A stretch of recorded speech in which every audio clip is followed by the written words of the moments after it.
À Paris, la pluie a cette odeur particulière, humide et fumée, surtout lors de ces après-midi gris où votre vie se brise comme un vase en verre et se répand à vos pieds.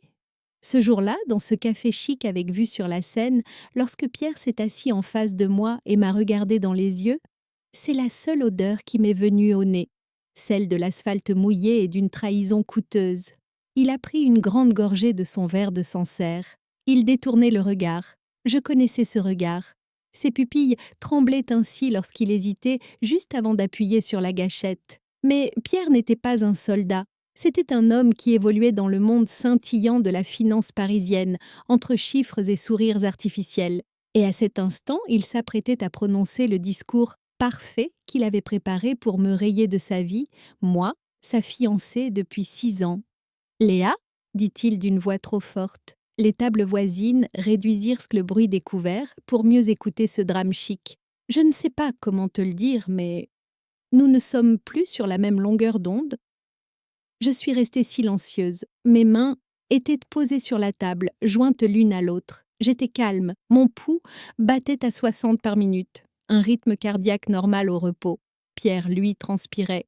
Donc, a-t-il poursuivi, encouragé par mon silence, tu es une personne formidable, Léa, vraiment. Tu es fiable, loyale, organisée. Mais c'est justement le problème. Tu es trop régulière. Ta vie ressemble à un tableau Excel. Tu te lèves à 5 heures du matin, tu vas courir, puis tu te rends à ton travail ennuyeux. Dans la logistique, tu rentres chez toi le soir, tu dînes en silence et tu vas te coucher. Pas de surprise, pas d'excitation, pas de passion. Le travail logistique, ai-je répondu calmement. Il n'a même pas remarqué le ton de ma voix, c'est ainsi que je lui avais décrit mon travail. Il pensait que je m'occupais de la gestion de la chaîne d'approvisionnement dans la branche civile de la marine française, des dossiers, des numéros de conteneurs, des documents douaniers.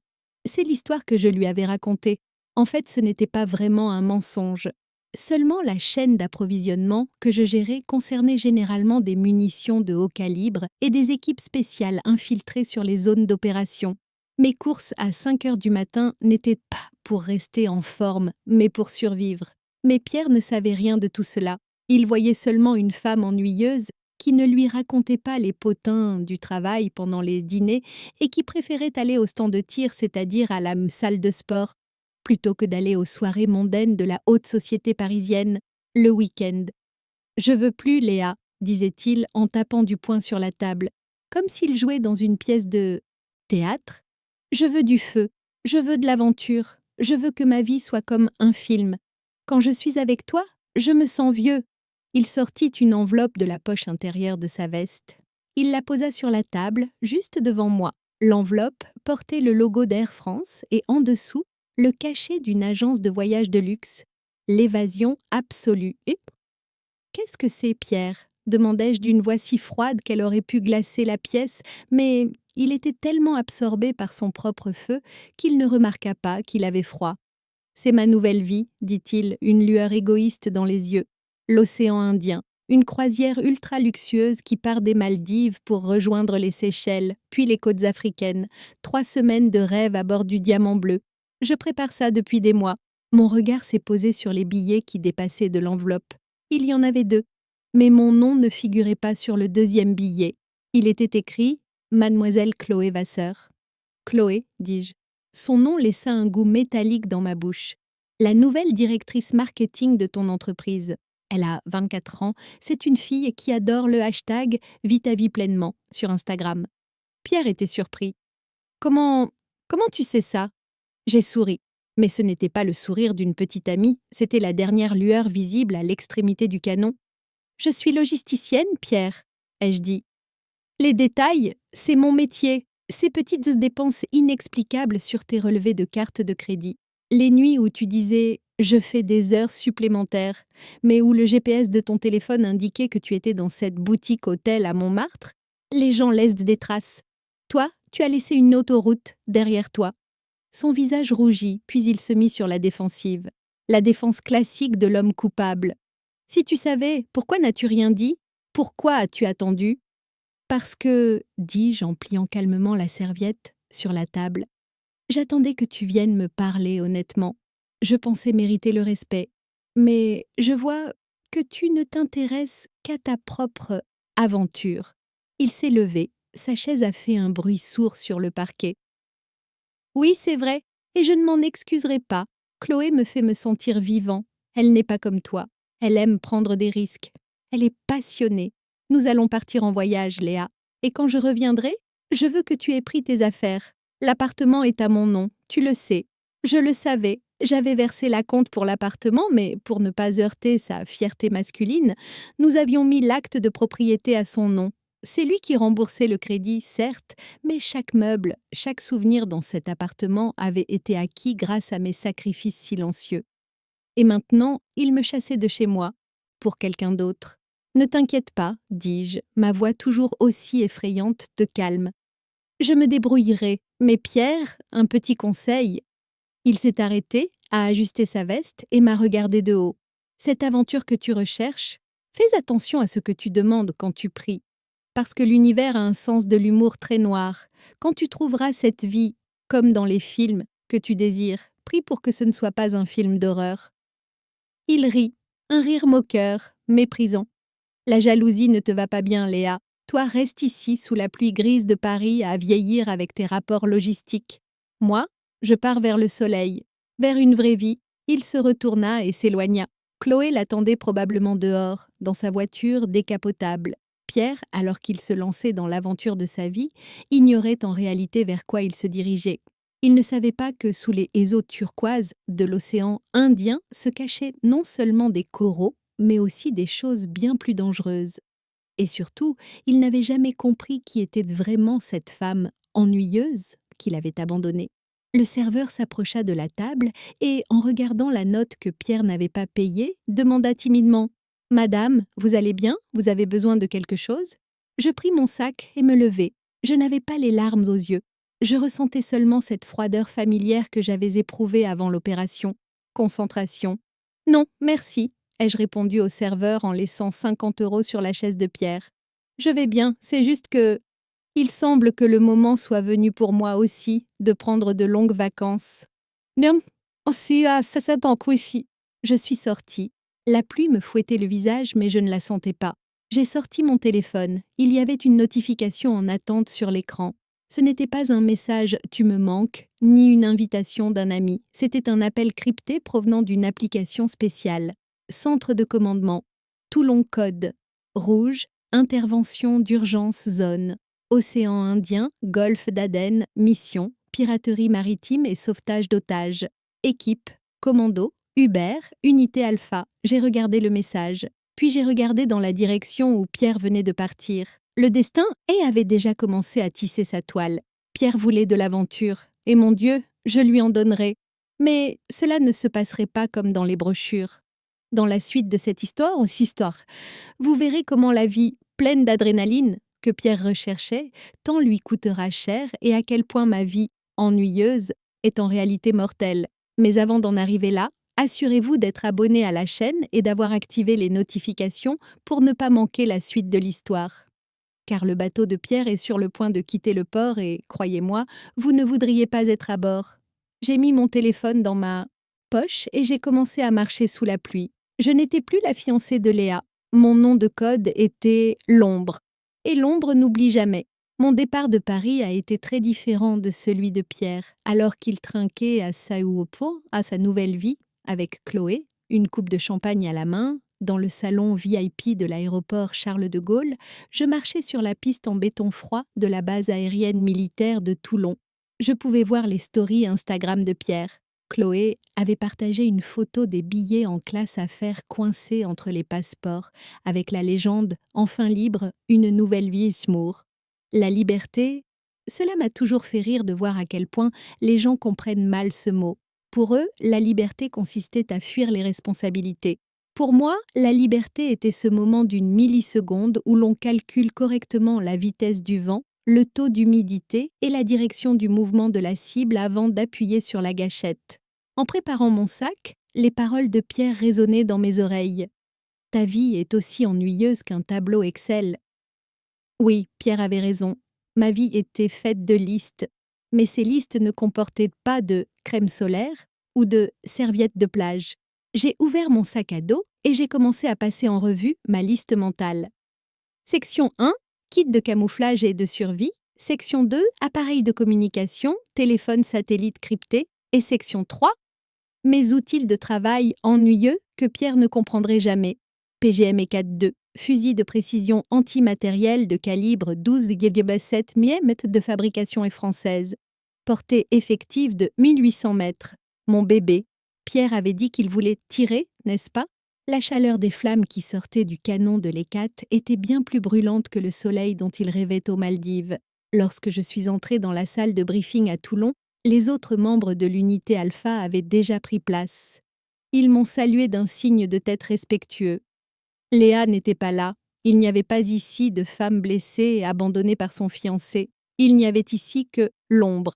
Notre commandant, le colonel Renard, projeta une carte sur l'écran géant, l'océan Indien, les eaux dangereuses du golfe d'Aden. « Écoutez, dit le colonel d'une voix d'acier, les rapports des services de renseignement indiquent une augmentation de l'activité au large des côtes somaliennes. Il ne s'agit pas simplement d'amateurs armés de simples bateaux de pêche. Cette fois, le groupe est organisé. Il dispose de brouilleurs GPS de lance-roquettes et de vedettes rapides. Nous ne savons pas encore quelle est leur cible, mais ils sont à la recherche d'un gros butin. Oh, on a peut-être tout le monde. Hey. Les points rouges sur la carte croisaient la route du navire de Pierre. Le magnifique, le diamant bleu. Ironie du sort, la quête d'aventure de Pierre le menait dans les eaux, les plus dangereuses du monde, au cœur de la piraterie moderne. Et tandis qu'il jouait avec le petit parasol de son cocktail, il ignorait la tempête qui s'annonçait. Alors que nous montions à bord du C-130, Pierre et Chloé embarquaient sur leur navire dans le port de Nice. Le navire était vraiment un joyau, long de 200 mètres, haut de 8 étages, c'était un palais flottant. Lorsque Pierre regardait la mer depuis le pont et respirait profondément, il sentait probablement l'odeur de l'eau salée et de la liberté.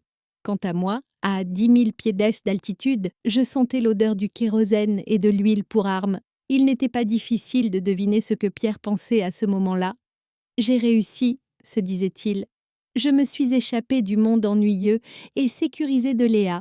Je n'ai plus de chaîne. » Ah Pierre, tu n'avais plus de chaîne, c'est vrai, mais tu n'avais plus non plus d'encre pour te protéger au milieu de l'océan, dans ces eaux sauvages où aucune loi ne s'applique. Tes cartes de crédit, tes adhésions platines ou tes costumes coûteux, auxquels tu faisais tant confiance, ne pouvaient pas te protéger face à un AK-47 pointé sur toi. Lorsque l'avion a atterri, nous avons posé nos roues sur la base militaire française de Djibouti. C'était l'antichambre de l'enfer. Il y faisait chaud, poussiéreux et tendu. Pierre, quant à lui, devait être en train de valser avec Chloé dans la salle de bal du navire. Une vie parfaite, pensait Pierre, mais la perfection n'est qu'une illusion. Tout comme lorsque vous regardez à travers les lentilles d'une longue vue, tout semble net, mais en réalité, cette netteté n'est qu'une focalisation mortelle. 2 jours après le départ des navires du port, les premiers signaux d'alerte ont commencé à arriver. Les navires commerciaux de la région diffusaient des annonces étranges à la radio. Nous sommes suivis. Il y a des bateaux rapides à l'horizon. Mais le capitaine du Diamant Bleu n'a pas diffusé ces annonces sur le système général afin de ne pas inquiéter les passagers. Pierre et les autres passagers ont continué à bronzer au bord de la piscine et à profiter du buffet. Pour eux, le seul danger était les coups de soleil ou les indigestions dues à une alimentation trop riche. Cette nuit-là, allongée sur ma couchette à Djibouti, je suivais la route du navire sur ma tablette. Un point vert avançait lentement dans l'immensité bleue, et 3 points rouges se rapprochaient de lui. Chloé a partagé une autre photo ce soir-là. Elle embrassait Pierre au coucher du soleil. Elle avait écrit en dessous « Pour toujours ». J'ai éteint ma tablette. « L'éternité », ai-je murmuré, dans l'obscurité. Elle est parfois beaucoup plus courte que vous ne le pensez. Le lendemain matin, je n'ai pas été surpris lorsque l'ordre d'opération est arrivé. Les points rouges étaient sur le point de rejoindre le point vert. Le film d'aventure de Pierre était sur le point de commencer. Mais il n'était pas dans le fauteuil du réalisateur. Et le scénario ne ressemblait en rien à une comédie romantique. Ce n'est que le début silencieux de l'histoire. Les seuls sons que vous entendrez bientôt seront les cris désespérés au milieu de l'océan et le bruit des hélices de l'hélicoptère. Si vous voulez voir comment la nouvelle vie dans laquelle Pierre avait tant confiance s'est transformée en cauchemar. Et comment je vais traverser ce cauchemar comme une ombre? N'oubliez pas d'aimer la vidéo et de vous abonner à la chaîne. Car lorsque la tempête éclatera, la seule branche à laquelle vous pourrez vous accrocher sera la fin de cette histoire. En marchant vers l'hélicoptère, j'ai regardé mon téléphone une dernière fois. C'était le premier message que Pierre m'avait envoyé depuis notre séparation. Il avait envoyé une photo. Il souriait dans le restaurant luxueux du bateau, un énorme plat de homard à la main. Il n'avait écrit qu'un seul mot en dessous. Je vis. J'ai effacé le message et mis mes écouteurs. Commando Hubert, ai-je dit dans le talkie-walkie. L'ombre est en ligne, que la chasse commence. Il était 21h42. Sur le pont principal du Diamant Bleu, la soirée Nuit Blanche battait son plein. Grâce aux images satellites, je pouvais voir les signatures thermiques sur le pont sous forme de petites taches mobiles. 2 de ces taches étaient Pierre et Chloé. Probablement Pazette, un verre de cristal à la main, ils criaient de leur bonheur face à l'obscurité infinie de l'océan. Mais il existe une vieille règle en navigation. Plus la lumière est vive, plus l'obscurité arrive vite. Alors que je vérifiais une dernière fois mon arme dans la soute caotante de l'hélicoptère Super Puma qui décollait de Djibouti, le monde de Pierre a été brisé par le bruit d'un lance-roquette. Je pouvais revivre ce moment dans mon esprit. Ce premier bruit d'explosion ne ressemble pas à celui d'un bouchon de champagne. C'est un bruit sec, métallique, qui vous fait vibrer les poumons. La roquette RPG-7 a frappé juste en dessous du pont du navire, dans la zone où se trouvaient les antennes de communication. La musique s'est arrêtée. Les rires ont laissé place à ce son familier et primitif, le cri de la peur, à l'état pur. À la radio du centre des opérations, nous entendions la voix paniquée du capitaine du navire. « Mayday! Mayday! Nous sommes victimes d'une attaque armée. À l'aide! Nos coordonnées sont… » Puis la communication a été coupée. Les pirates avaient coupé les communications. Voilà, Pierre, c'était ça l'excitation que tu recherchais. Tu sais, ces scènes d'action que tu vois dans les films hollywoodiens, dans la vraie vie, il n'y a pas de musique de fond dans ces scènes. Il n'y a que l'odeur de la poudre, le bruit du verre brisé et les sanglots des gens autour de toi et chon. Les rapports des services de renseignement, 6 bateaux à grande vitesse avaient encerclé le navire. Ils grimpaient à l'aide d'échelles accrochées. Ils ne ressemblaient pas aux requins que Pierre côtoyait dans le monde des affaires. Ces hommes n'avaient pas de bourse à perdre, ni d'action à voir chuter. Il n'y avait que la faim et la colère dans leurs yeux. Que faisait Pierre à ce moment-là? Je vais vous le dire, il n'a pas été un héros qui s'est jeté devant Chloé pour la protéger. Au premier coup de feu, son attitude masculine, dont il se vantait tant, s'est évaporée comme un glaçon. Alors que Chloé criait, Pierre essayait probablement de se cacher sous la table la plus proche, rampant par terre sans se soucier de salir son pantalon en lin blanc corps de prix. « Commandant », ai-je dit dans la radio, ma voix suffisamment claire pour couvrir le bruit de l'hélicoptère. « J'ai un contact visuel. Des individus armés ont été repérés sur le pont. Les passagers se rassemblent dans le salon principal. » Notre hélicoptère s'était suffisamment approché pour voir les lumières du navire, mais nous étions toujours dans l'obscurité, à une distance sûre. À travers mes jumelles thermiques, j'observais le chaos en haute résolution. Les pirates rassemblaient les passagers au milieu de la salle de bal comme un troupeau de bétail. Les femmes pleuraient, les hommes tremblaient. J'ai vu Pierre. Oui, même à travers la caméra thermique, je pouvais reconnaître son langage corporel familier. Il avait la tête entre les mains, affalé par terre, tremblant. À côté de lui, Chloé, le maquillage coulant, s'accrochait au bras de Pierre et le secouait. Elle devait crier « Fais quelque chose! Tu es puissant, tu es riche! Donne-leur de l'argent! Sauve-nous !» Mais Chloé ne comprenait pas une chose. Au milieu de l'océan, avec le canon d'un A-47 pointé sur vous, votre carte American Express Black n'est qu'un morceau de plastique.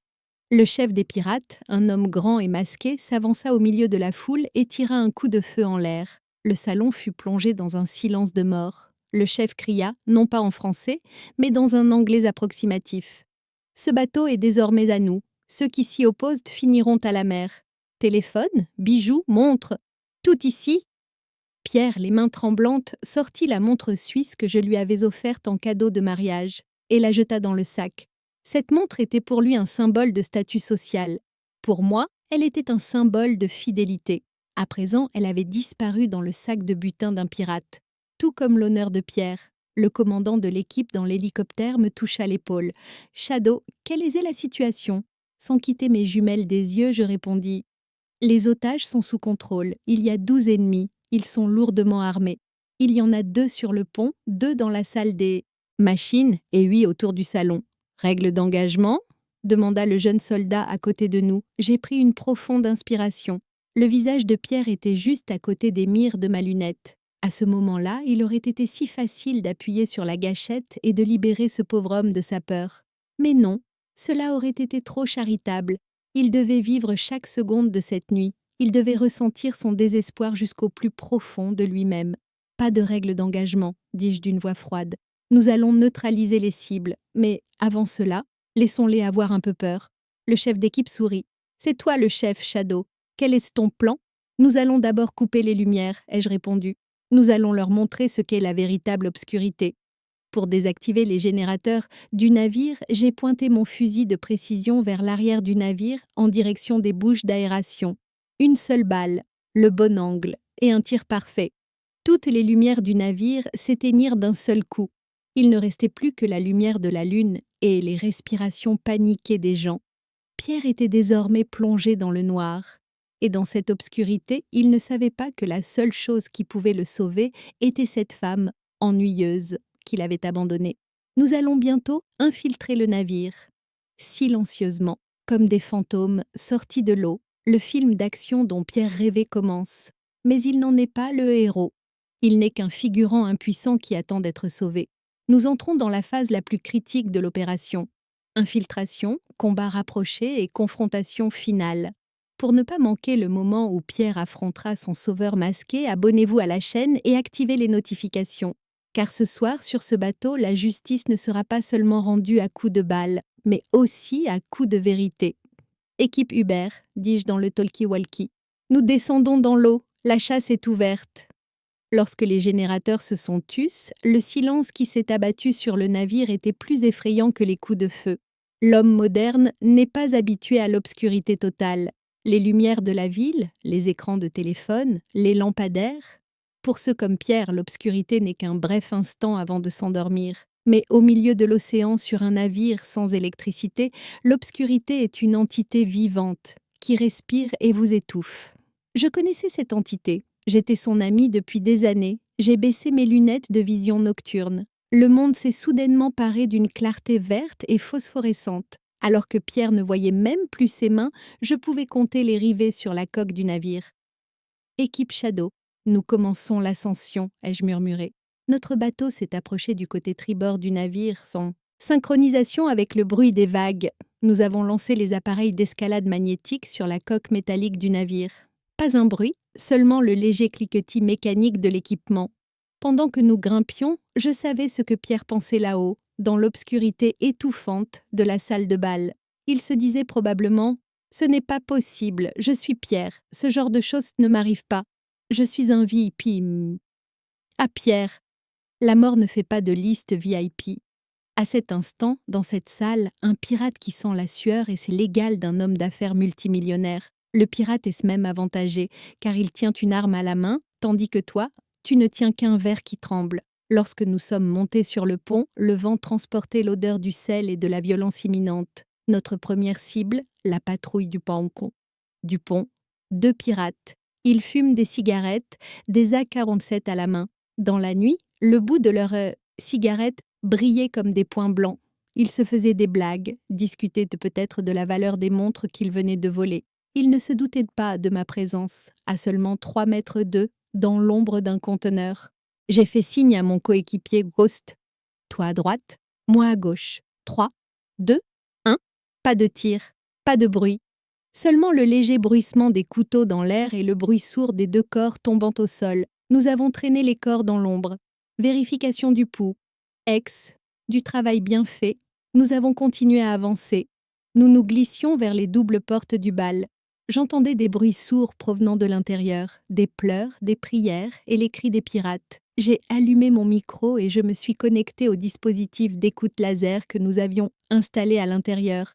Les sons sont devenus clairs dans mes écouteurs. J'ai réglé la fréquence pour entendre la voix de Pierre. Et elle était là. Cette voix de baryton si familière, si assurée, était désormais réduite à un gémissement aigu. S'il vous plaît, disait Pierre, s'il vous plaît, je suis citoyen français. Mon gouvernement paiera pour moi. Ma femme, enfin, la femme à mes côtés, elle aussi est très riche.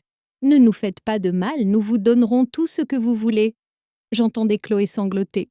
Pierre, tu devais nous protéger, non? Tu avais tout sous contrôle, non? J'ai souri. Personne ne l'a vu sous mon masque, mais j'ai souri. Pierre avait toujours résolu tous ses problèmes avec de l'argent. Il avait payé ses amendes, ses impôts et même sa conscience. Même lorsqu'il m'avait quitté, il avait essayé de payer et en me disant « Tu peux garder l'appartement, mais je garde le titre de propriété ». Mais maintenant, dans cette salle de bal, il apprenait la leçon la plus dure de la vie. Certaines choses ne s'achètent pas, comme le courage, comme l'honneur et surtout comme la capacité de survivre. Nous avons atteint la porte. J'ai vérifié la carte thermique à l'intérieur. 12 hommes armés, près de 60 otages. Les otages étaient regroupés au milieu de la pièce. Les pirates étaient dispersés. Ce n'était plus une opération de sauvetage. C'était une intervention chirurgicale. Une seule erreur, une seule balle mal placée pouvait coûter la vie à un otage. Placez les explosifs, ai-je dit en langue des signes. Nous avons placé des mini-charges de C4 sur les gonds de la porte. L'explosion allait faire sauter la porte vers l'extérieur et non vers l'intérieur. Nous allions créer un effet de choc. La tactique choc et effroi. Face à une explosion soudaine et à une lumière aveuglante, le cerveau humain se fige pendant environ 3 secondes. Ces 3 secondes sont pour nous aussi longues qu'une éternité. En 3 secondes, nous pouvions nettoyer la pièce. J'ai levé la main, l'équipe était prête, tout le monde retenait son souffle. Mais à ce moment-là, j'ai entendu une autre voix à l'intérieur. Le chef des pirates avait fait lever quelqu'un. « Toi !» a crié le chef. « L'homme riche, lève-toi !»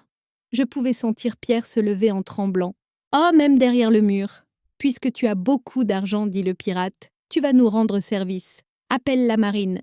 Dis-leur que s'ils ne nous donnent pas un hélicoptère, tu seras le premier à mourir. » J'entendis Pierre prendre son téléphone. Il composa le numéro avec des doigts tremblants. Mais il ignorait une chose. Cette ligne était directement reliée à mon oreillette. Mon téléphone a vibré. Pierre s'affichait à l'écran. Quelle ironie! L'homme qui n'avait pas osé me regarder dans les yeux lorsqu'il m'avait quitté m'appelait maintenant pour que je lui sauve la vie. J'ai refusé l'appel. Ce n'était pas le moment de parler. C'était le moment d'agir. J'ai baissé la main. 3, 2, 1. Boum! Ce bruit d'explosion ne marque pas la fin de l'histoire, mais son véritable début. Le chaos qui va se produire lorsque nous franchirons cette porte dans quelques instants changera la vie de Pierre à jamais. Et lorsqu'il regardera dans les yeux de ce soldat masqué, ce qu'il verra, ce ne sera pas le salut, mais son propre regret. Aimez la vidéo pour ne pas manquer notre entrée dans la pièce. Ces 3 secondes de choc et terreur, et l'expression sur le visage de Pierre, car dans quelques instants, l'heure des comptes va sonner. Et croyez-moi, il y a des choses plus douloureuses que les balles. L'explosion. Ce bruit est difficile à décrire. Ce n'est pas seulement un bruit, c'est un marteau invisible qui vous frappe la poitrine. En une fraction de seconde, la porte s'est transformée en éclats mortels de bois et de métal. Le changement de pression dans la pièce a rempli nos tympans d'un vide instantané. Et nous avons plongé dans ce vide. Alpha, entrez! Bravo, aile droite! Charlie! Les otages! Ma voix était mécanique et impassible dans le talkie-walkie. Mais mon corps était une pure machine à réflexe. Lorsque je suis entrée dans la pièce, le temps s'est ralenti pour moi. Tout se déroulait image par image. Image. Le pirate de droite essaie de lever son kalachnikov. Trop lentement. 2 tirs dans la poitrine. La cible est à terre. Image 2, celui de gauche se frotte les yeux. Il est aveuglé. Il ne représente pas une menace, mais il a une grenade à la main. Un seul tir dans la tête. Il s'effondre avant d'avoir pu retirer la goupille. Image 3. Les otages sont à terre. Ils crient mais se lamentent. Mais leurs voix sont étouffées par le bruit de l'explosion. Le milieu de la pièce était un champ de bataille, mais pour nous, c'était une danse bien répétée. Les lignes rouges et vertes de nos viseurs laser se croisaient dans la fumée, chaque ligne portant un ordre de mort. Il n'y avait pas les longs combats, les cris et les tirs que Pierre avait vus dans les films d'action.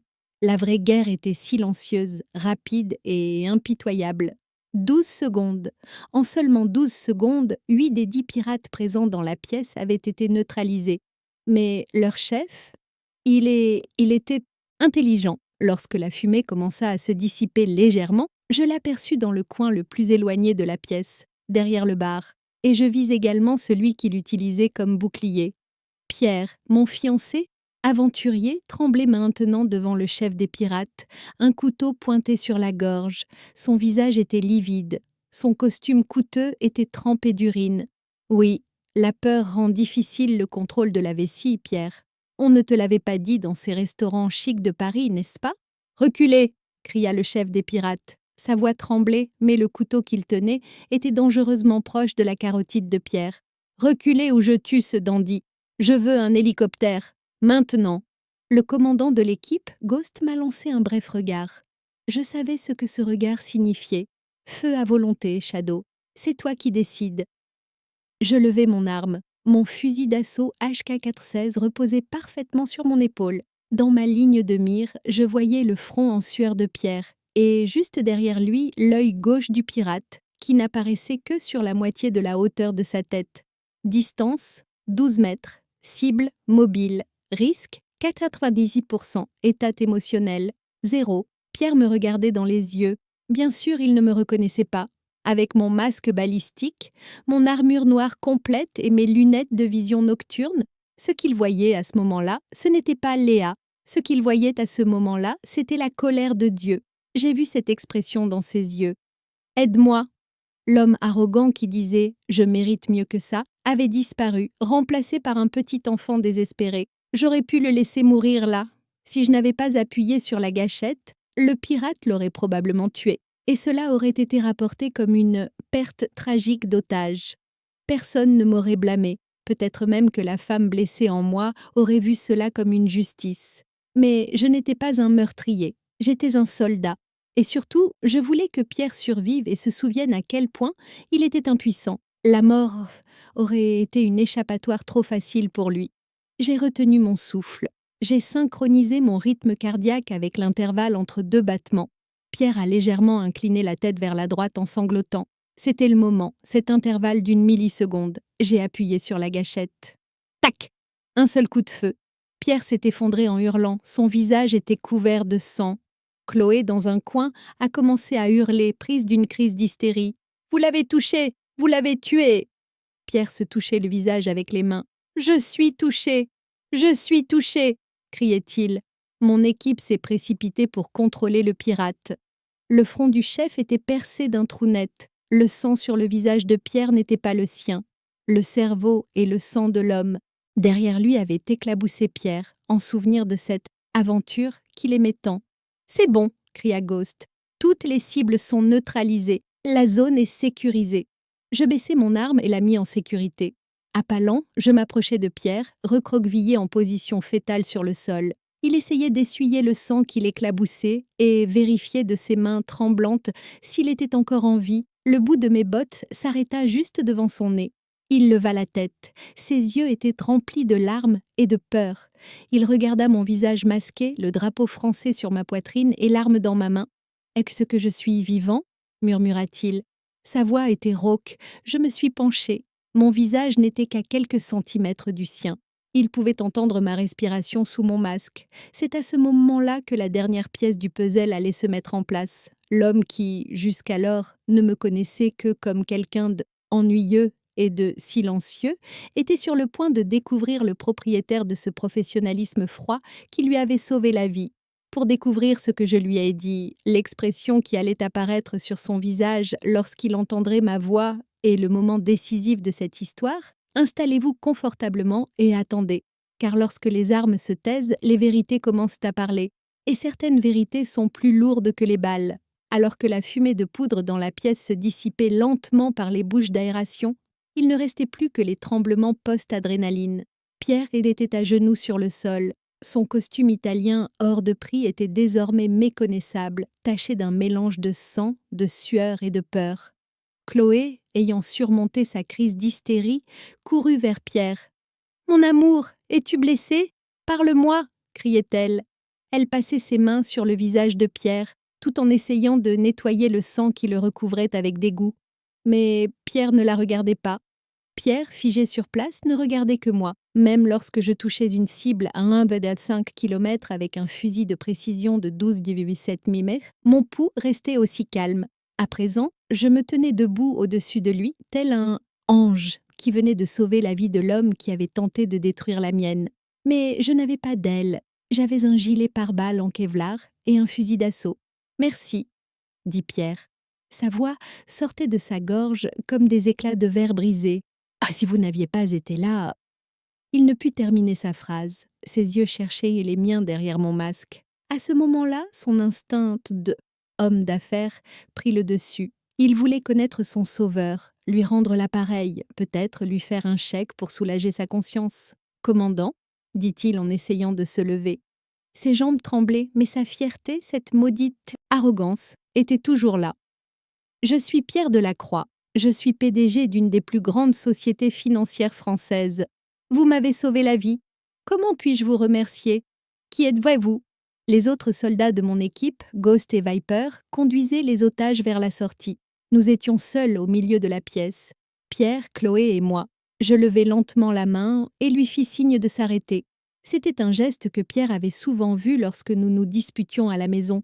Ce mouvement brusque de la main qui signifiait « ça suffit, ne parle plus ». Pierre s'est arrêté. Il a froncé les sourcils. Il connaissait ce geste, mais son cerveau n'arrivait pas à faire le lien entre ce geste fait par un soldat des forces spéciales et celui fait par son ennuyeux fiancé à la maison. Pas encore. Je n'ai pas retiré mon masque. Cela aurait été une erreur d'amateur. Lui dire « Regarde, je suis revenu, tu m'as quitté mais je t'ai sauvé » aurait été un scénario de soap-opéra bon marché. Je voulais lui laisser un traumatisme beaucoup plus durable. Je fis un pas vers elle. Il n'y avait qu'un demi-mètre entre nous. Avec mes bottes militaires et mon casque, je semblais plus grand qu'elle. J'inclinai légèrement la tête. Et à ce moment-là, j'ai parlé. Je n'ai pas changé le ton de ma voix. Je n'ai pas utilisé le ton que j'utilisais à la radio. J'ai simplement parlé avec ma voix naturelle, calme et claire, celle que j'utilisais pour lui dire « Tu me passes le sel, Pierre ?» au dîner. La procédure est terminée, ai-je dit. Vous n'êtes pas blessé. Vous êtes juste en état de choc. Ah, mates sampec. Les pupilles de Pierre se sont soudainement dilatées. Il a retenu son souffle. Il reconnaissait cette voix. C'était la voix qui l'avait réveillé chaque matin pendant 6 ans. C'était la voix qui lui disait « Attention, ton café est bécu chaud ». C'était la voix de la femme qui lui avait dit « Tu es ennuyeux » en le quittant. « Léa ?» Il murmura mon nom. Pas comme s'il posait une question, mais comme s'il avait vu un fantôme. Je ne répondis pas. Mon visage sous le masque resta impassible. Je plissai seulement les yeux. C'était ma façon silencieuse de dire « Oui, c'est moi, et je vois à quel point tu es pitoyable ». Chloé regarda Pierre avec étonnement. « Quoi? Léa, ton ancienne fiancée? Ne sois pas ridicule, Pierre, c'est une logisticienne. Elle ne sait même pas tenir une arme. » Pierre n'entendait même pas Chloé. Il a essayé de m'attraper avec sa main. « Léa? C'est toi? Mais comment... tu... » Je reculai d'un pas. Je ne le laissais pas me toucher. Il n'en avait plus le droit. Ce droit avait pris fin à Paris, dans ce café, au moment où il avait posé le billet sur la table. « Vous êtes en sécurité, monsieur ?» dis-je. Cette fois, ma voix était plus officielle, plus métallique. « L'équipe d'évacuation va vous emmener. Bon rétablissement. » Je me suis retournée. Ce mouvement était si brusque, si net, que le cliquetis de mon équipement résonna comme une musique. « Non, attendez !» cria Pierre derrière moi. « Léa, attendez, nous devons parler.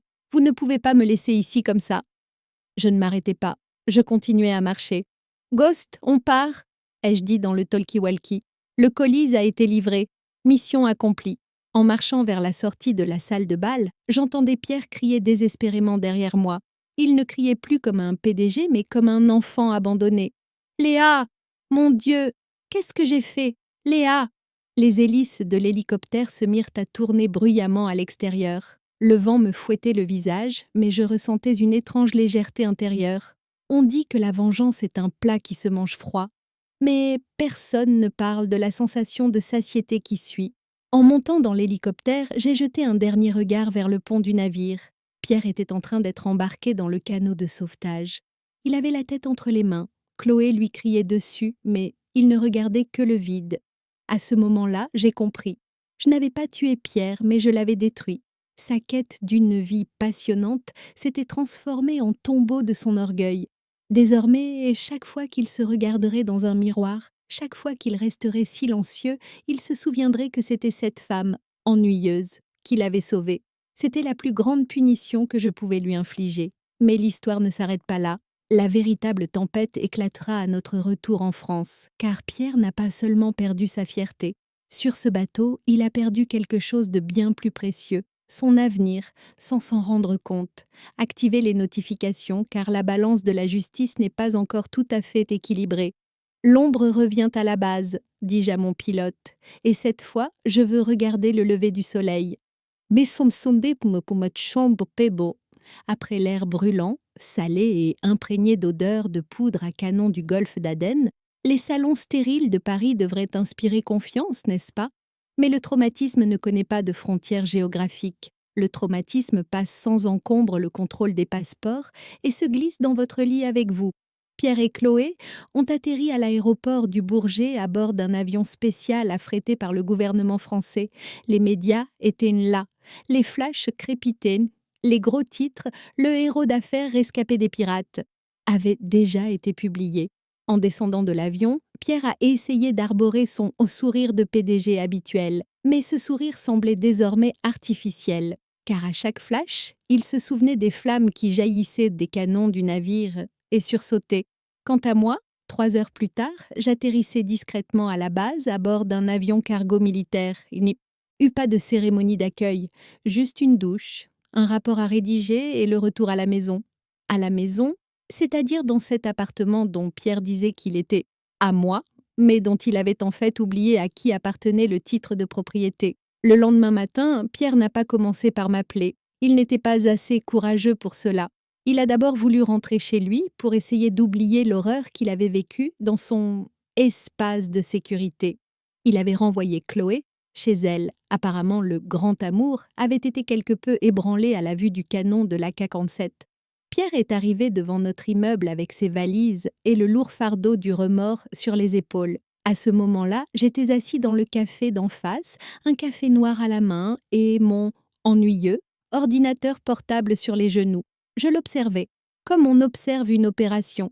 Pierre a entré le code du bâtiment. La porte s'est ouverte, il est entré dans l'ascenseur, il est monté au 5e étage. Et c'est là que ça s'est passé.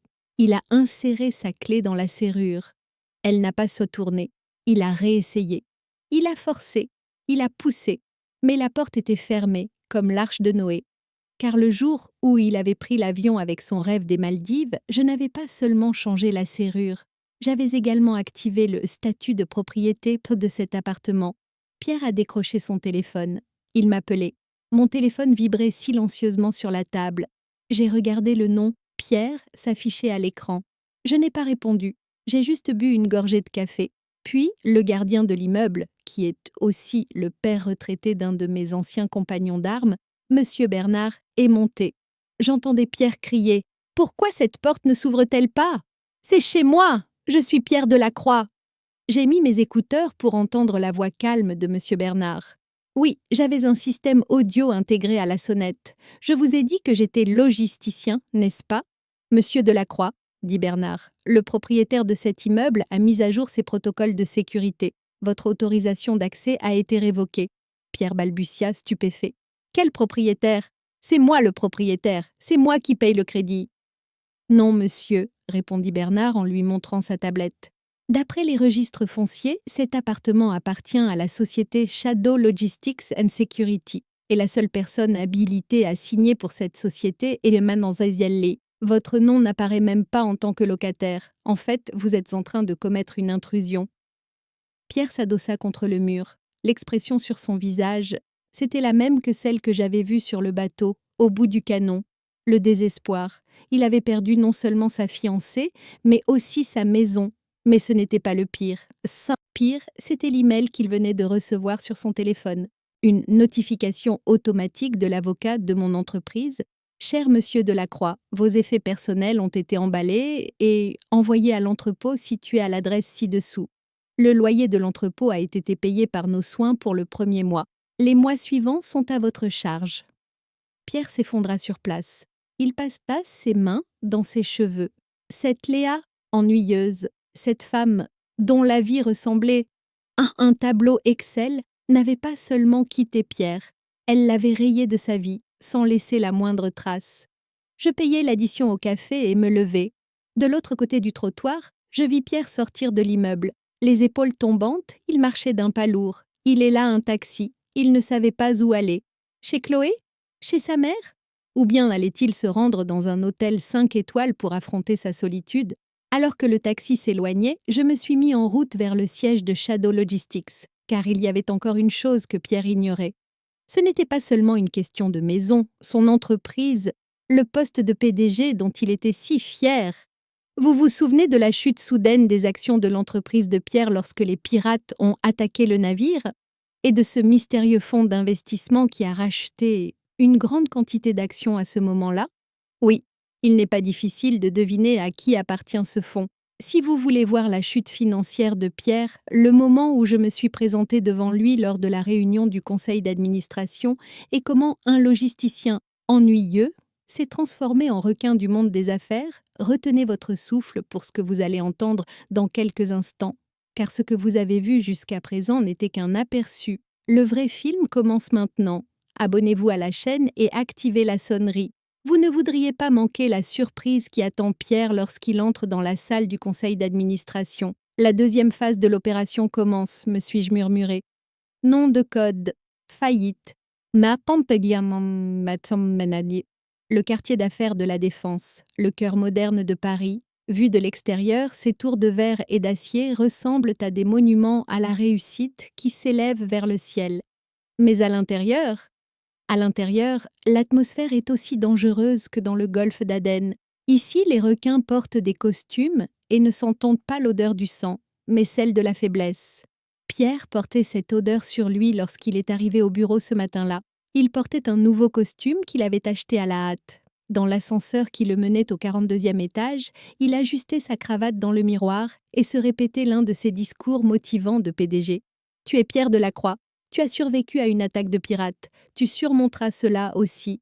L'entreprise est ton château. » Ah, Pierre, le plus grand problème des châteaux, c'est qu'ils sont généralement conquis de l'intérieur et non de l'extérieur. Lorsqu'il entra dans la salle de réunion, il sentit une atmosphère étrange. D'habitude, tout le monde se levait, boutonnait sa veste et disait « Bonjour, monsieur Delacroix ». Mais aujourd'hui, personne ne se leva. Les membres du conseil d'administration regardaient les dossiers devant eux et chuchotaient. Pierre se dirigea vers son siège à la tête de la table, son trône recouvert de cuir. Mais quelqu'un d'autre était assis là. Il s'agissait du membre le plus âgé de la société et d'un vieil ami de son père, monsieur Bernard. « Pierre, » dit le vieil homme en regardant par-dessus ses lunettes. « Tu sais que tu ne peux pas t'asseoir là. » Pierre resta figé. « Comment ça? Je ne peux pas m'asseoir. Je suis le PDG. Je possède 40% des parts de cette société. » Monsieur Bernard lui tendit un graphique. « Ce n'est plus le cas, mon garçon. Pendant que tu courais après l'aventure, les actions de la société ont perdu 35% de leur valeur. Les investisseurs ont paniqué.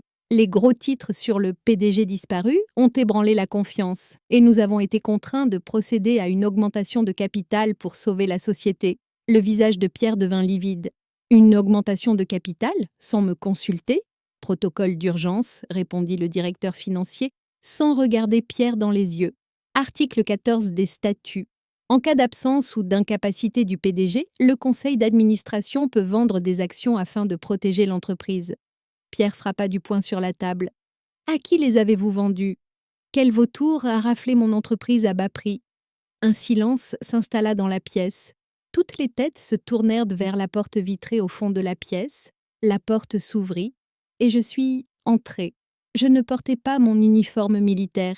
À la place, je portais un costume anthracite que Pierre trouvait trop simple, mais qui était en fait fait sur mesure. Mes cheveux étaient tirés en arrière. Je n'avais pas d'arme à la main, mais un fin dossier en cuir. Mais tout le monde dans la pièce pouvait sentir l'énergie dangereuse que je dégageais.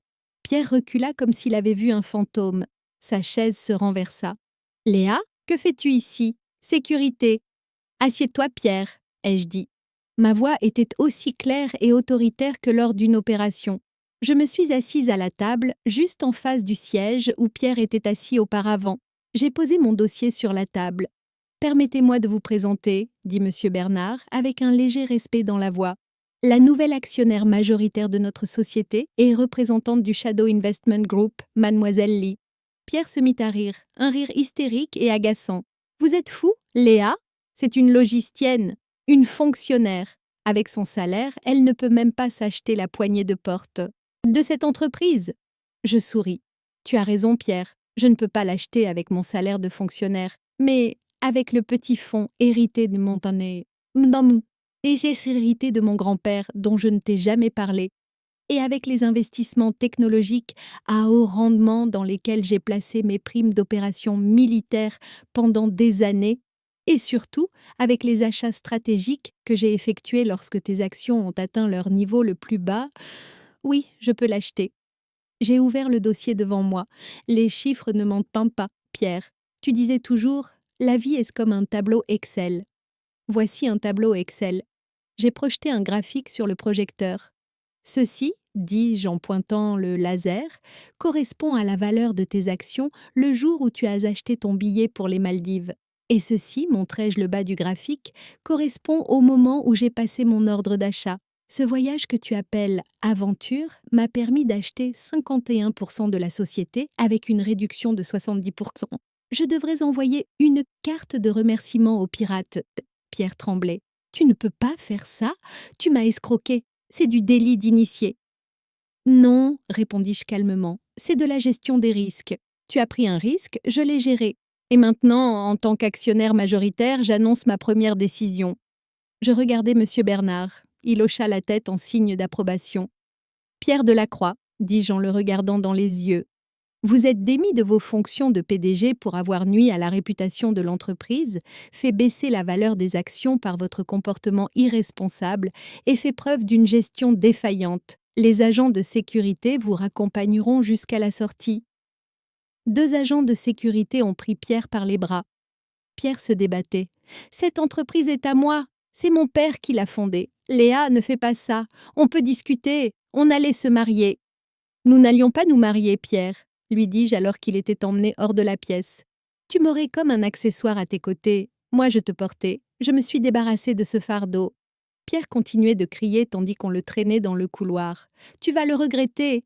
Tu ne peux pas te passer de moi. Lorsque la porte se referma, le silence stérile revint dans la pièce. Les membres du conseil d'administration me regardaient avec crainte, non, avec respect, car eux aussi savaient qu'un PDG émotif peut couler une entreprise, mais qu'un stratège froid et calculateur peut la mener au sommet. La réunion est terminée, messieurs, ai-je dit. Je veux les rapports logistiques sur mon bureau cet après-midi. Je n'ai même pas regardé Pierre être expulsé du bâtiment par la fenêtre. Pour moi, il n'était plus une cible, mais seulement une statistique. Mais la chute de Pierre n'était pas encore terminée. Il avait perdu son argent, il avait perdu sa maison, il avait perdu son entreprise. Il ne lui restait plus qu'une seule chose, son cercle social et Chloé, en qui il avait tant confiance. À votre avis, Pierre sans argent est-il toujours aussi attirant pour Chloé? Et comment la haute société parisienne accueille-t-elle un roi déchu? Dans quelques instants, l'exécution sociale aura eu. Aura lieu. Abonnez-vous à la chaîne pour voir comment le dernier refuge de Pierre s'est effondré. Car parfois, le coup le plus dur n'est pas une gifle, mais un murmure. La haute société parisienne ressemble à un aquarium rempli de piranhas. L'eau est claire, les plantes sont colorées, mais dès qu'elles sentent une goutte de sang, ces poissons élégants se transforment en monstres. Le jour où Pierre a été renvoyé de l'entreprise, il est revenu dans cet aquarium avec l'odeur du perdant imprégnée sur lui. Sa première étape fut l'hôtel où séjournait Chloé. À ce moment-là, depuis mon nouveau bureau au dernier étage de l'entreprise, je surveillais les mouvements de la carte de crédit de Pierre sur l'écran géant devant moi. Oui, je lui avais permis de faire une dernière dépense avant de faire annuler ses cartes supplémentaires. Je voulais voir où il allait. Lorsque Pierre est arrivé à l'hôtel, il a trouvé Chloé dans le hall avec ses valises. Un air de soulagement s'est dessiné sur le visage de Pierre. « Ah, elle m'attend. Elle est prête à venir avec moi », a-t-il probablement pensé. Mais Chloé, lorsqu'elle vit Pierre, ne courut pas vers lui pour l'embrasser.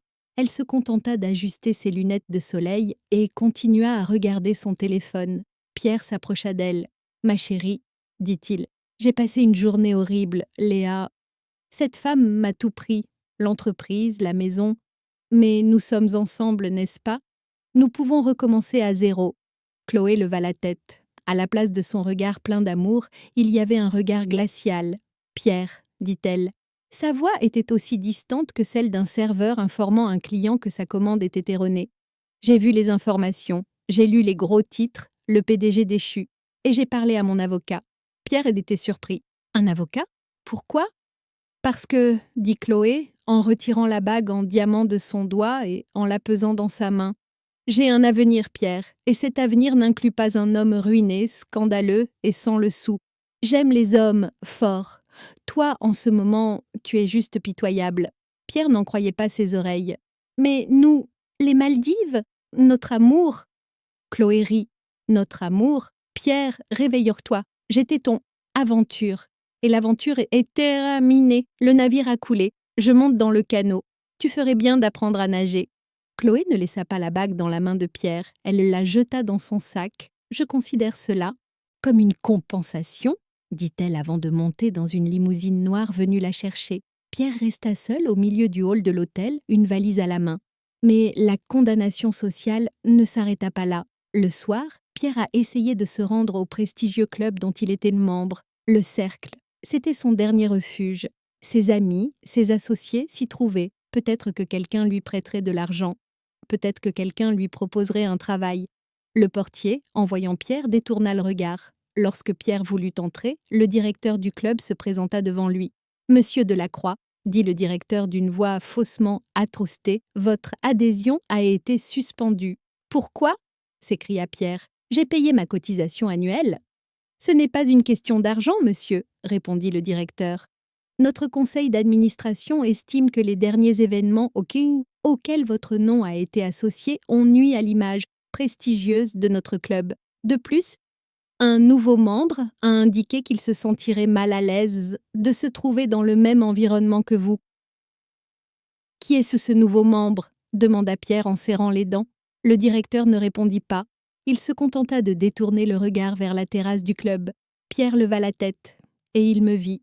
Sur la terrasse, j'étais appuyée contre la balustrade, une coupe de champagne à la main. À côté de moi se trouvaient les anciens amis de Pierre. Ils me souriaient, riaient à mes blagues et me disaient « Mademoiselle Léa, quelle idée géniale !»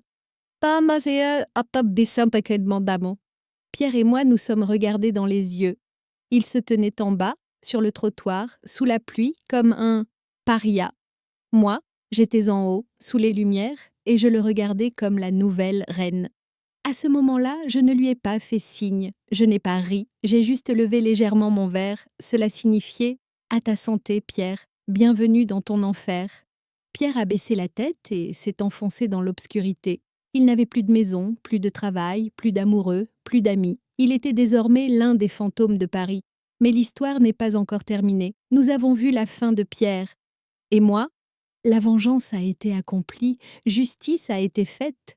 Mais pour un soldat, le moment le plus difficile est celui où la guerre prend fin et où le silence s'installe. Qu'est-ce qu'une fin heureuse pour moi? La disparition de Pierre ou ma propre existence? Dans le final, nous lèverons le voile sur le dernier acte de cette histoire. Et je vous promets que cette fin sera très différente de ce à quoi vous vous attendez. Car le véritable pouvoir ne consiste pas à détruire son ennemi, mais à pouvoir exister sans lui. Ne manquez pas la fin, abonnez-vous. Car j'ai encore une dernière surprise avant que le rideau ne tombe. Après les opérations, nous faisons un débriefing. Qu'avons-nous fait de bien? Qu'avons-nous fait de mal? Et surtout, quel est le résultat? 8 mois se sont écoulés depuis cette nuit pluvieuse. Le ciel gris de Paris a laissé place au bleu turquoise de cette ville côtière du sud de la France, où je suis assise sur ma terrasse. Oui, je vis maintenant la vie soleil et mer dont Pierre rêvait tant. Mais pour moi, ce n'est pas une fuite, c'est une récompense. Et Pierre, où est-il? La dernière fois que j'ai eu de ses nouvelles, il vivait dans un studio de 30 mètres carrés dans l'une des banlieues mornes de Paris. Tous ses biens personnels ont été saisis en raison des poursuites judiciaires engagées contre lui pour préjudice causé à l'entreprise. Sa voiture de sport, qu'il aimait tant, a été saisie par les huissiers. Savez-vous ce qu'il fait aujourd'hui? Vous allez adorer l'humour du destin. Il travaille comme responsable d'entrepôt dans une entreprise de logistique. Oui, vous avez bien entendu. L'homme qui méprisait mon travail ennuyeux compte désormais des cartons, signe des bons de livraison et remplit des tableaux Excel de 8 heures du matin à 6 heures du soir. Et d'après ce que j'ai entendu, ses collègues se moquent de lui en l'appelant l'ancien PDG. Quant à Chloé, elle est passée à l'étape suivante dans sa quête d'un homme fort. Elle s'est mariée avec un riche propriétaire immobilier de 70 ans. Mais sur les photos que j'ai vues, elle n'a pas l'air heureuse du tout. J'ai entendu dire que cet homme l'a traitée comme un oiseau en cueil et qu'il limitait même ses limites de carte de crédit. Ce qu'elle croyait être la liberté est devenu sa cage dorée. Et moi, j'ai pris ma retraite de la marine. J'ai laissé le nom de code Shadow sur les étagères poussiéreuses des archives militaires. Mais ai-je cessé de me battre? Jamais. Ma société, Shadow Logistics, est aujourd'hui leader dans son secteur. Mais ce n'est pas ma principale source de fierté. J'ai utilisé une grande partie de la fortune que j'ai récupérée à Pierre pour créer une fondation, Anka Vakfe. Notre objectif? Apporter un soutien juridique, financier et psychologique aux femmes trahies, abandonnées, mises de côté parce qu'elles sont considérées comme ennuyeuses ou insuffisantes. Nous leur enseignons ceci. Ce n'est pas votre faiblesse qui vous rend vulnérable, c'est le fait que vous n'avez pas encore découvert la force qui est en vous. Hier, à la fondation, j'ai parlé à une jeune femme qui avait été jetée à la rue avec son bébé à cause des dettes de son mari. Elle pleurait. Ma vie est finie, disait-elle. Je lui ai souri, je lui ai pris la main et je me suis souvenue du jour où Pierre m'avait dit au revoir dans ce café. Non, lui ai-je dit, ta vie n'est pas finie, le scénario a simplement changé. Et cette fois, c'est à toi de prendre la plume. Arrête de pleurer. Commence à faire des plans. Cette histoire a peut-être commencé comme une histoire de vengeance, mais en réalité, c'était une histoire d'éveil. Pierre n'était que le son strident de l'alarme qui m'a réveillée. Lui en veux-je? Non. Je peux même le remercier. Car s'il ne m'avait pas quittée, je serais encore assise à cette table, essayant d'être une bonne fiancée qui n'utilise même pas 10% de son potentiel. Il cherchait l'aventure et l'a trouvée, l'aventure de sa propre destruction. Moi, je ne voulais que du respect, et je l'ai trouvé, le respect de ma propre force. Maintenant, je vous pose la question. Y a-t-il un Pierre dans votre vie? Quelqu'un qui vous méprise, qui vous dit « tu es trop simple, tu n'y arriveras pas, tu ne comprends pas ». Si c'est le cas, ne leur criez pas dessus, ne vous disputez pas, souriez simplement et élaborez votre plan en silence. Car l'arme la plus dangereuse d'une femme n'est pas sa voix, mais sa stratégie. N'oubliez pas, les tempêtes permettent aux arbres d'enfoncer leurs racines plus profondément dans le sol. Accrochez-vous à vos racines et ne laissez jamais, au grand jamais, quiconque vous sous-estimer. Merci de m'avoir accompagné dans ce long voyage. Si cette histoire est des histoires à réveiller en vous cette force silencieuse, si vous vous êtes dit « moi aussi je peux le faire », alors mon objectif est atteint. N'hésitez pas à partager votre propre histoire dans les commentaires. Qui vous a sous-estimé? Et comment les avez-vous surpris? Je lirai chacun de vos commentaires. Je m'appelle Léa. Mon nom de code est Ombre. Et c'était ma tempête silencieuse. À vous maintenant de créer la vôtre.